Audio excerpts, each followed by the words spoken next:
Hay que preguntarle a llegar. I was only 5 years old when I dreamed about being here in the United States because I saw the life that my mom had. My father abused my mom. La gente que vive como yo. I was only 11 years old when my father sold me.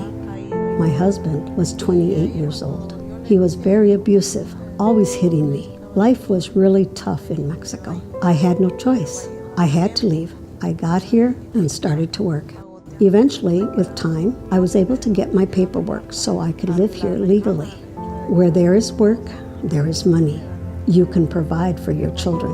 At one of my children's checkups at Mayo Clinic, I mentioned to the doctor, I was really fearful for the welfare of my children, the way they were living.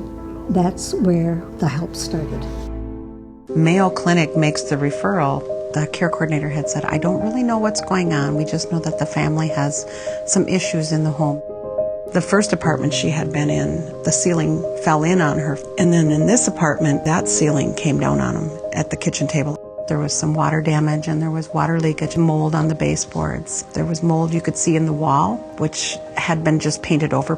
Her 3-year-old had fallen because the treads were loose on the stairs 3 times. The power would cut in and out. You could hear sizzling in the walls. You could hear crackling. And then there was a fire in the apartment below her. The whole building lost power. She was living in an apartment with no power, no water. She was unable to keep supplies for the children and not being heard when she's saying, you know, the treads are loose. I'm hearing crackling in the walls. Then landlord said, no, you can't break the lease. It's for a year. You are stuck here.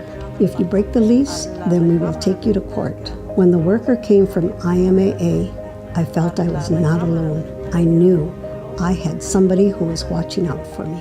It was time to bring legal assistance of Olmsted County in. She has a right to expect a safe, mold-free home. People are afraid to complain and they're afraid to stand up for themselves for fear of retaliation, that they would be homeless. We don't have affordable housing for people. It's a crisis in Olmsted County. She pays $900 a month rent to have to live in the substandard conditions. The key thing as a community health worker, I'm mobile. We have to reach people where they need to be met. Otherwise, their voice may never have been heard. She was very afraid to say anything, but she's now realized your voice does matter. We care about healthy families. We want them getting the care and the services that they deserve. And that's where I believe United Way comes in. We know that there's a lot of partners that United Way works with. Being able to network, it's a beautiful, beautiful thing. If we didn't have the support of United Way, there would be so many programs that would not survive. And these programs are vital to the health and well-being of this community. If we didn't have United Way, we wouldn't have community health workers. It's a team, and it's what makes this community great. If we're all working with one mission in mind to really better this community, there should be no stopping us.